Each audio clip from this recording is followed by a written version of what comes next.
Okay, this is going to be pretty quick, but it's going to be about some of the hazards and just background information about stuff that's going on in Vietnam. The Navy was involved. They had planes flying off of carriers, for example, but much like Agent Orange was used and sprayed by Air Force planes over wide areas of the jungle to get rid of the ground cover, the trees and whatnot that obscured the North Vietnamese vehicles, troops, and equipment from being seen from above. There were riverine forces, as they were known. Here you see a small boat that's literally got flamethrowers going outside, and they're just torching everything along the side because one of the supply routes that could be used by both North and South were these rivers, and they wanted to be, obviously dominated in the South by the South Vietnamese and the Americans. So this is one way they were trying to get rid of the ground cover that could be used by North Vietnamese forces.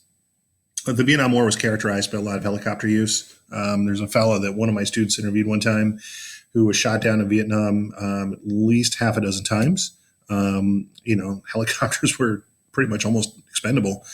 But it's how people got around to get around from one place to the next. So you can see they're being dropped off in the elephant grass there.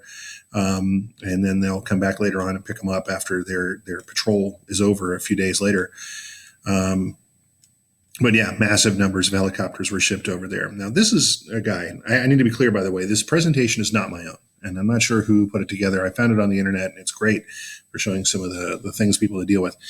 Not exactly a guy you want to be in combat, because by having that big aerial come out, it's quite obvious. You've got a radio on your back. You can call in air support and artillery support and all kinds of other things when the bad guys are around. So they're going to look for guys like that to shoot him. It's not going to be a good idea. So there's planes that are spraying Agent Orange. You can see they're flying along in a formation, and that entire swath of jungle cover is going to be gone. You might ask yourself, how effective is it? Well, here's this one bend in the river, as you can see it here. Here it is down here. Everything's been killed. Everything's been stripped. It's without a doubt, very, very effective, but it's going to have long-lasting, decades-long effects on what's going on. One of the more famous things the war was known for, use of napalm, a jellied substance that would explode, or basically the canister would explode, and then this jelly-like substance would coat everything, and it would catch on fire and burn incredibly hot. And there's F4 dropping it up there. This is a famous picture of very famous picture of kids who were hit by napalm by mistake. The previous picture with the girl running down the street, she's now an American citizen. The picture won itself a Pulitzer Prize, but it showed just, again, how innocent people are being caught up in the fighting back and forth. And it was an awful thing. And again, American troops did also make attempts to, save people, but that didn't get as much press, obviously, as what's going on. So imagine for a moment, if you would, if you're a soldier and, you've got people who pop up out of the ground like this. It's not like they're only literally a third of a person. The North Vietnamese used, or the Viet Cong used tunnels all the time. And they could just pop out, start shooting, and then duck back down. You would know where they came from, and it would be really difficult to hit them because you don't have a 6-foot target to look at. You got maybe, a foot and a half coming out. Could be one guy who's been left behind to deal with an American squad that's coming after him. You never really know what's going on. And the tunnel system, you can go to Vietnam and tour these things, and I haven't done that, but I'd like to someday. They're going to be covered, and it's not going to be immediately obvious, like here's a tunnel cover, but if people go down those things, and shoot at you, then you've got to go down and deal with them, or you're going to fight them again later. So you open up that tunnel hatch, and then somebody gets the lovely job of going down there and trying to make sure that no other attacks are coming. And you got to imagine that's not a job anybody really wants.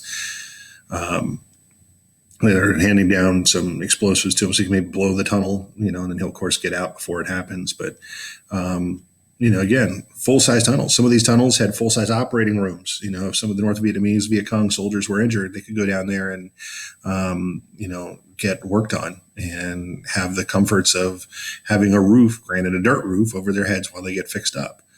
And again, you talk about guerrilla warfare and why why soldiers on the ground in particular were so just absolutely, crazy coming out of there. And I don't mean that in a negative sense. And I shouldn't use that word. They went through a lot, and the fears they had were based on some just absolutely horrific things. Imagine if you're walking along and somebody has put out some small saplings, small trees, small pieces of wood, covered it up with leaves and whatnot. And if you step on it, you go falling down into this. Now, if you fall down into a sizable hole, of course, the only way you can really get out is to go to the side and pull yourself up. Well, how are you going to pull yourself up? You're already haven't been impaled by stakes like this, and then if you're going to go to the side, you're going to impale yourself on these other stakes. It just doesn't sound good. That's how they're covering it up. And I made small things like this, not with the spikes when I was little, but that would scare anybody. Here's a very simple one, very rudimentary. It's like a 2x4 with a whole bunch of nails sticking out. If you go down through it, that stuff's going to go right into your foot. And granted, the soldier's not killed, so there's a positive, but at the same time, he's going to be incapacitated and unable to continue fighting, and they're going to have to evacuate the guy out and slow down the patrol and everything else. Here's another one. This thing's delicately balanced. Imagine being that guy falling down on all those stakes. He's going to die. Imagine every day you're walking around out there. You don't know the next step you're going to take. You're going to fall into something. I mean, that's got to be awful. This is the thing that scares me the most. I mean, this is from a museum exhibit, from what I understand.